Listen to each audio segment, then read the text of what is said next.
사도행전 8장 1절에서 6절까지 보겠습니다. 우리 한 절씩 교독하시고요. 마지막 합독하겠습니다. 우리 교독합니다. 사울은 그가 죽임당함을 마땅히 여기더라. 그날에 예루살렘에 있는 교회에 큰 박해가 있어 사도 외에는 다 유대와 사마리아 모든 땅으로 흩어지니라.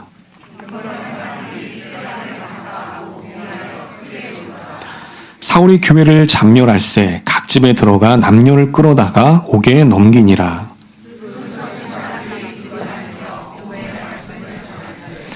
빌립이 사마리아 성에 내려가 그리스도를 백성에게 전파하니 우리가 빌립의 말도 듣고 행하는 표적도 보고 한마음으로 그가 하는 말을 따르더라.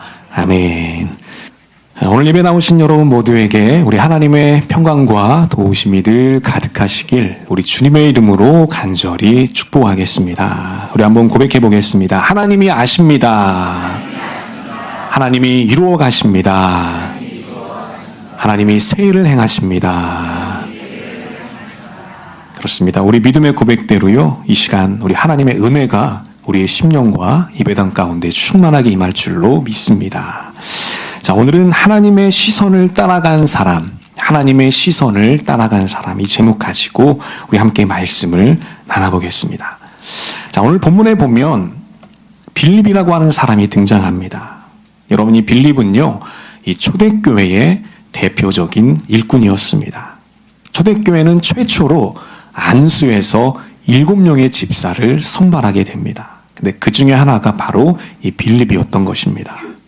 자, 본래 초대교회는요, 예수님의 직계 제자들이 모든 것들을 다 감당했어요. 주도해 나갔습니다. 자, 하지만 이런 기본 체제에 변화가 찾아오게 됩니다. 왜 변화가 찾아왔던 걸까요? 바로 사람들이 많아졌기 때문이죠. 자, 그것을 우리 사도행전 6장 1절이 이제 이렇게 말하고 있습니다. 그때 제자가 더 많아졌는데, 이렇게 말합니다. 여러분, 여기서 이 제자는 초대교회 성도들을 얘기하는 것이죠. 말 그대로 이 초대교회가 부흥해서 성도들이 많아졌던 것입니다. 저는 역시 우리 전민교회에도 이런 부흥의 역사가 일어나기를 우리 주님의 이름으로 간절히 기도하겠습니다. 우리 교회에도 놀라운 부흥과 발전이 있게 될 줄로 믿습니다. 우리 모두가 그것을 기대하고 소망하며 나갔으면 좋겠습니다.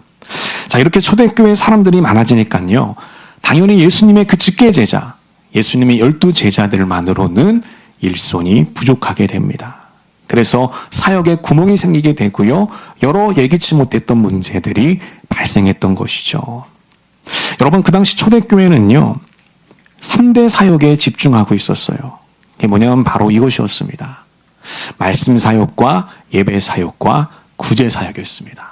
따라해 보겠습니다. 말씀 사역, 예배 사역, 구제 사역, 이렇게 세 가지 사역에 집중하고 있었죠. 근데 여기서 이 구제 사역이 뭐냐면 바로 그 당시 소외계층들, 고아라든지 과부들, 그 당시에 고아들이 참 많았어요. 전쟁이 많았기 때문이죠. 과부들도 참 많았습니다. 왜? 남편이 전쟁터로 끌려갔기 때문이죠. 그들에게 바로 이 도움을 주는 것이었습니다. 그래서 이 초대교회는 이들에게 적절한 양의 음식을 때마다 제공해 주었던 겁니다. 자, 근데 문제는요, 그 음식이 공평하게 분배되지가 않았다는 것이에요. 여러분, 여기서 초대교회는 예루살렘 교회를 의미합니다. 예루살렘 근처에 살고 있던 그 고아와 가부들에게는 교회와 가까우니까 음식이 그래도 잘 분배가 됩니다. 근데 교회와 점점 멀어지면 멀어질수록, 멀리 사는 사람일수록 이 음식이 잘 전달이 안 됐던 거예요. 이방 생계에 살고 있던 이 유대인들, 이들을 우리가 이제 교포라고 부르죠. 우리가 디아스포라다 이렇게 부릅니다. 그들에게는 이 구제 사역이 잘 전달되지가 않았던 것이죠. 자, 그러다 보니까요, 이제 그 사역에 구멍이 생기게 됐던 겁니다. 여러분, 그래서 이 문제를 해결하기 위해서 이제 7명의 집사를 선발했던 것이죠. 우리 사도행전 6장 우리 3, 4절 한번 더 읽어보겠습니다. 우리 시작. 형제들아, 너희 가운데서 성령과 지혜가 충만하여 칭찬받는 사람 7을 택하라.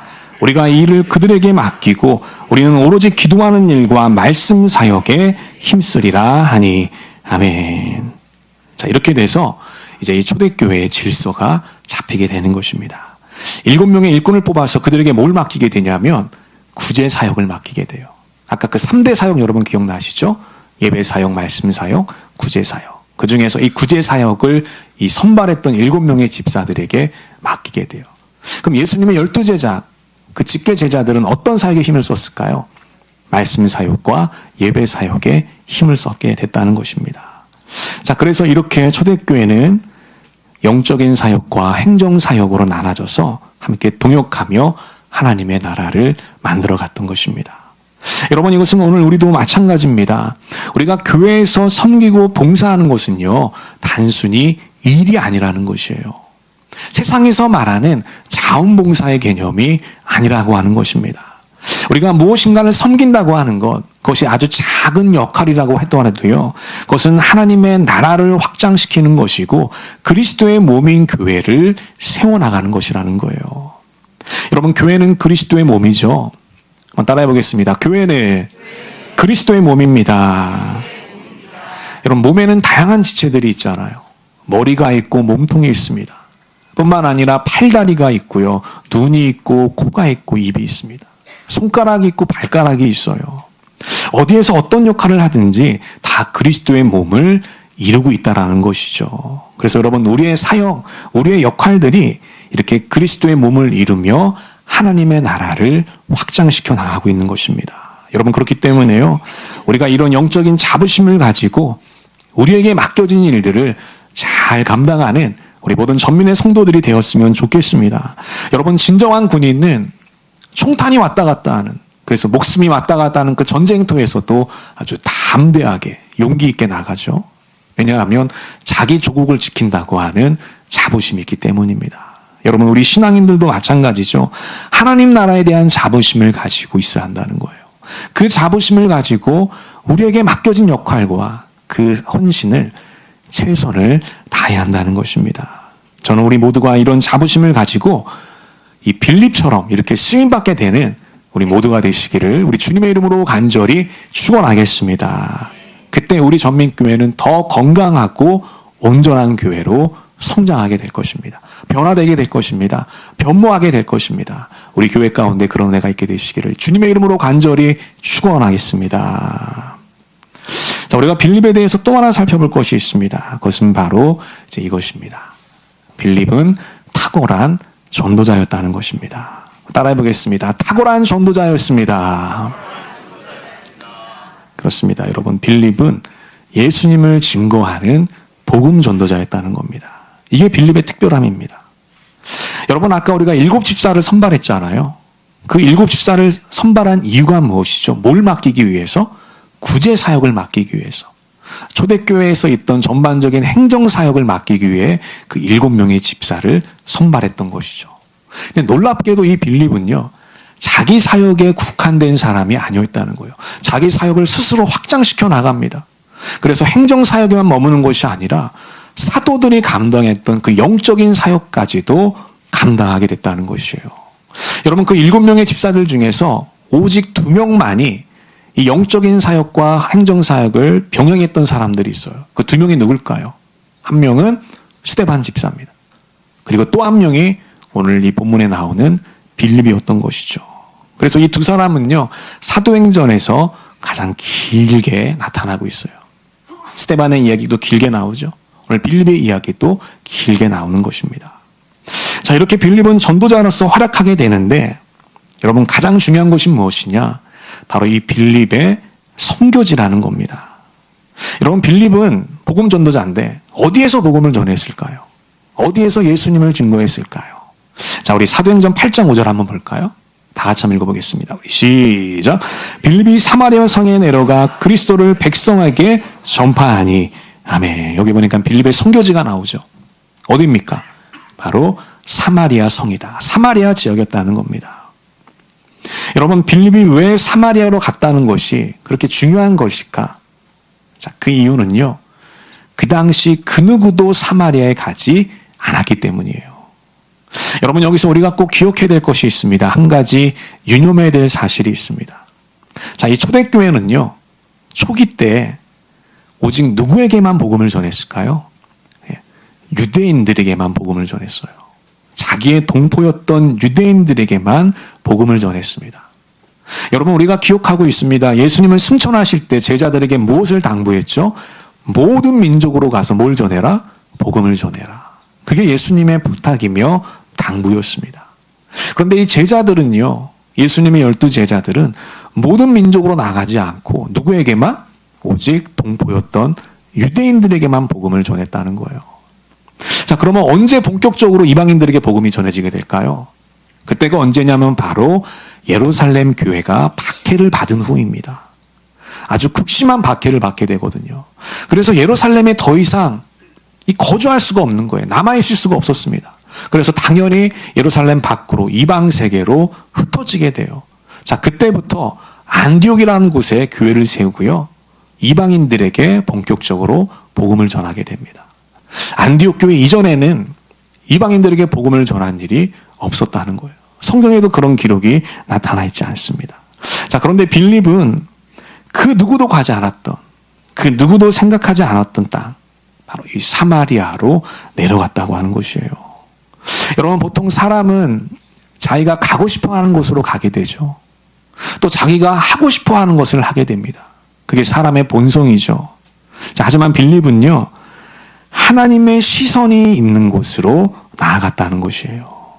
자기의 중심성을 내려놓고, 자기의 생각과 판단을 내려놓고요, 자기의 원함을 내려놓고, 뭐가 있는 곳으로? 하나님의 시선이 있는 곳으로 담대하게 나아갔다는 것입니다. 자, 그러면 사마리아로 내려갔는데 그 사마리아의 사고는 어떻게 됐을까? 엄청난 열매를 맺게 돼요. 자, 우리 사도행전 8장 6절과 7절 볼까요? 다 같이 한번 읽습니다. 우리 시작. 무리가 빌립의 말도 듣고 행하는 표적도 보고 한 마음으로 그가 하는 말을 따르더라. 많은 사람에게 붙었던 더러운 귀신들이 크게 소리를 지르며 나가고 또 많은 중풍병자와 못 걷는 사람이 나으니 그 성에 큰 기쁨이 있더라. 아멘. 여러분, 어떤 결과가 나왔습니까? 엄청난 결과가 나타났어요. 여기 보니까 그 성에 큰 기쁨이 있었더라. 그러니까 여러분, 사마리아 지역에 아주 영적인 대부흥이 임했던 것입니다. 여러분, 이것은 사실 너무나도 놀라운 일이에요. 자, 왜냐하면 우리는 많은 사람들은요, 성경을 읽을 때 이 예루살렘 교회에만 집중해서 성경을 읽습니다. 그러다 보니 이 사마리아 사건을 쉽게 간과하게 된다는 거예요. 자, 그 당시 자료에 의하면 사마리아 지역에는요, 최소 1만 명에서 2만 명의 인구가 있었습니다. 그럼 우리가 최소 1만 명으로 잡고요. 근데 우리가 성경에 보면 사도행전 8장에 보니까요, 사마리아 성에 있는 거의 모든 사람들이 다 예수님을 믿고 회심하게 됐다는 거예요. 이 말은 최소 1만 명 이상의 사람들이 예수님께로 돌아왔다는 겁니다. 구원받아서 하나님의 자녀가 됐다는 거예요. 여러분, 사실 이것은 예루살렘 교회 부흥과 비슷한 규모라는 겁니다. 엄청난 일이 일어났던 것이죠. 우리가 성경에 보면 예루살렘 교회는 아주 급격하게 성장하게 되죠. 자, 그것을 정리하면 이렇게 됩니다. 자, 베드로가 처음에 설교를 하죠. 몇 명이 회심합니까? 3,000명이 회심하거든요. 두 번째 설교를 하게 됩니다. 몇 명이 회심했을까요? 5,000명이 회심해요. 이것만 해도 모두 몇 명이죠? 8,000명입니다.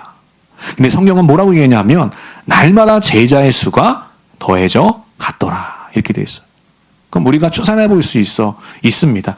대략 예루살렘 교회도 1만 명 이상의 성도들이 있었겠구나. 이렇게 생각해 볼 수 있죠. 근데 여러분, 사마리아 부흥이요, 이와 비슷한 부흥이었다는 거예요. 놀라운 역사입니다.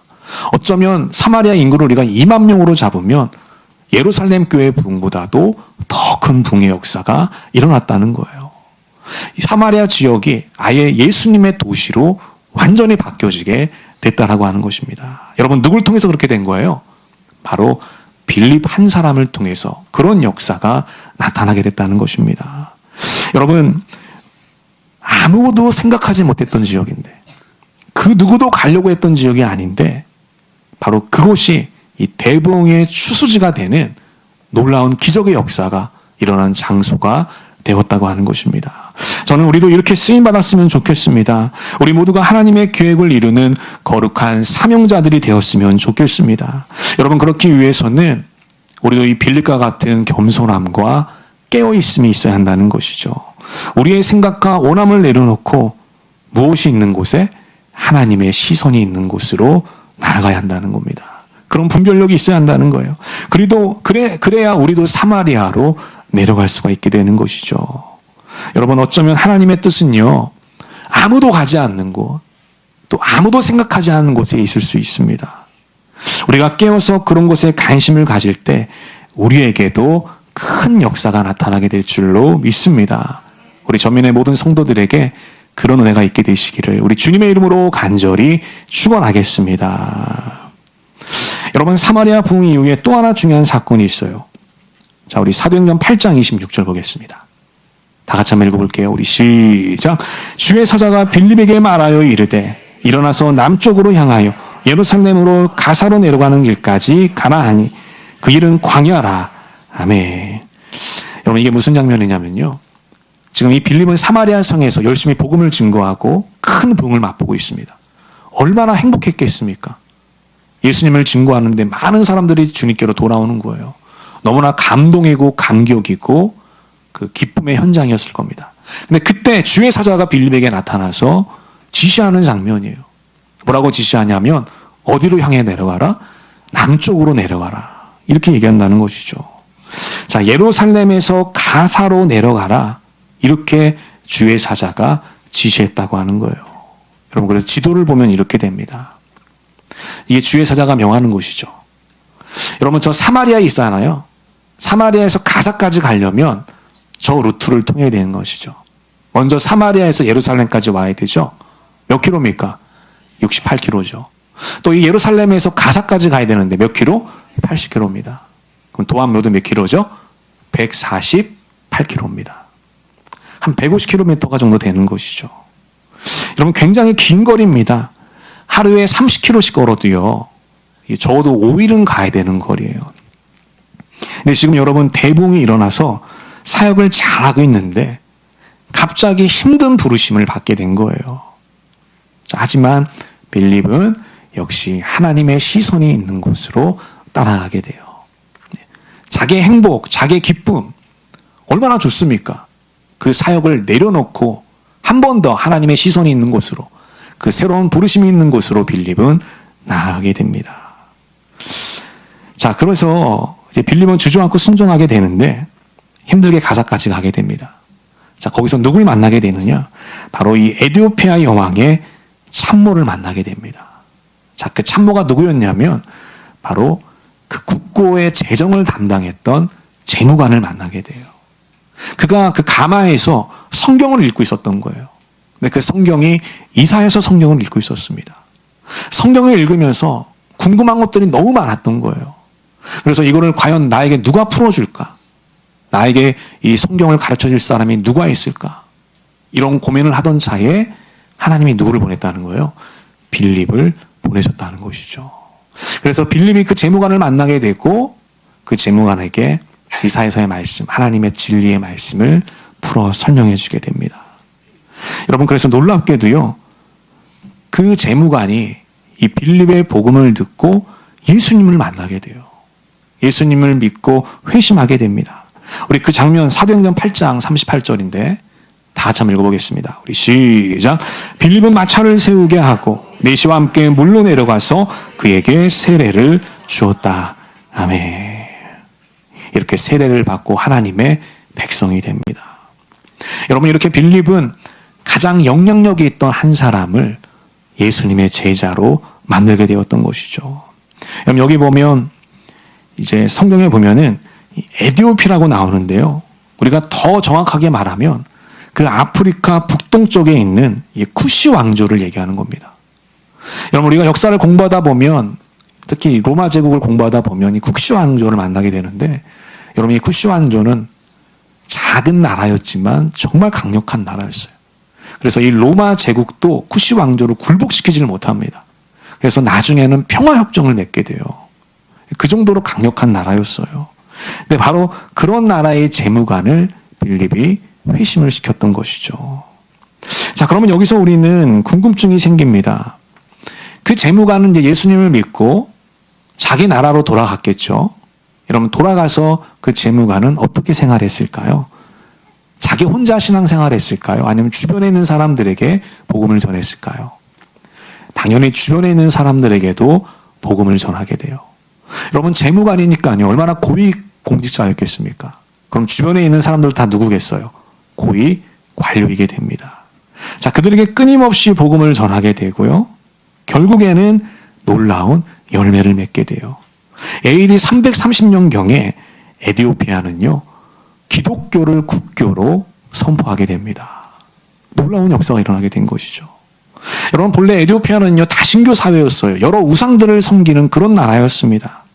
자, 그런데 그런 곳이 기독교 국가가 된 것이죠. 그래서 이 에디오피아는 로마 제국 밖에 있는 나라들 중에서 최초로 기독교 나라가 된 곳입니다. 그래서 지금도 역시 이 기독교 문화, 신앙이 남아있어요. 그래서 그것을 우리가 에디오피아 종교회라고 부릅니다. 한번 따라해 보겠습니다. 에디오피아 종교회. 지금도 기독교의 흔적들이 남아있어요. 그래서 바로 이것입니다. 여러분, 에디오피아에 가면은 저렇게 큰 교회가 있습니다. 삼위일체 대성당이라는 곳이 있어요. 그래서 물론 우리 개신교와는 조금 이제 모습이 다릅니다. 정교이기 때문에요. 근데 물론 이들도 예수님을 믿는 하나님의 자녀들이죠. 여러분, 에디오피아는요, 기독교 신자들이 압도적으로 많아요. 거의 그 전체 인구의 62%가 하나님을 믿는 사람들입니다. 지금도 꾸준하게 많은 사람들이 예수님을 믿고 있어요. 자, 이것은 세례 예식과 새가족 환영의 모습이죠. 지금도 많은 사람들이 하나님께로 돌아오고 있는 것입니다. 여러분, 이렇게 빌립은요, 많은 열매를 맺은 일꾼이었습니다. 자, 빌립이 자기 생각과 판단을 내려놓고 하나님의 시선이 있는 곳으로 나아가니까요, 처음에는 뭐가 바뀌어요? 도시가 바뀌었어요. 한 도시가 하나님께로 돌아오게 됩니다. 그리고 또 한 번 자기 생각과 판단을 내려놓고 하나님의 시선이 있는 곳으로 나가니까 뭐가 바뀌어요? 나라가 바뀌더라는 거예요. 여러분, 이렇게 빌립은 많은 영적인 열매를 맺는 일꾼이었습니다. 그렇게 될 수 있었던 것은 빌립이 뭘 따라갔기 때문이다? 하나님의 시선을 따라갔기 때문입니다. 자기의 욕심이나 원함이 아니라 하나님이 이끄시는 대로 하나님의 시선을 따라갔더니 놀라운 기적을 맛보게 되었다라는 것입니다. 저는 우리 모든 전민의 성도들이요, 이렇게 빌립과 같은 인생을 살았으면 좋겠습니다. 오늘 우리 가정을 향한 하나님의 시선은 어디에 있습니까? 오늘 우리의 사업과 일터를 향한 하나님의 시선은 어디에 있습니까? 오늘 여러분들 각자 한 사람의 인생을 향한 하나님의 시선은 어디에 있습니까? 그 하나님의 시선을 발견하고 분별할 줄 아는 우리 모든 전민의 성도들이 되시기를 우리 주님의 이름으로 간절히 축원하겠습니다. 여러분, 우리가 그렇게 할 때 우리의 삶 가운데도 놀라운 열매들이 나타나게 될 것입니다. 여러분, 빌립이 과연 상상이나 했을까요? 자기를 통해서 도시가 변화되고 자기를 통해서 나라가 변화될 것이라고 상상이나 했을까요? 우리가 상상하지 못하고 우리가 예상하지 못한 놀라운 기적과 일들이 바로 여러분들을 통해서 일어나게 될 줄로 믿습니다. 가정 가운데 나타나게 될 줄로 믿습니다. 여러분들의 사업과 일터 가운데 기적이 일어나게 될 줄로 믿습니다. 여러분의 인생 가운데도 하나님의 놀라운 도우심과 열매들이 맺어지게 될 줄로 믿습니다. 그런 주님의 능력과 은혜를 경험하는 귀하고 복된 한 주가 되시기를, 또 설 연휴가 되시기를 우리 주님의 이름으로 간절히 축원하겠습니다. 아멘. 우리 기도하겠습니다. 하나님, 오늘 말씀을 통해 배운 것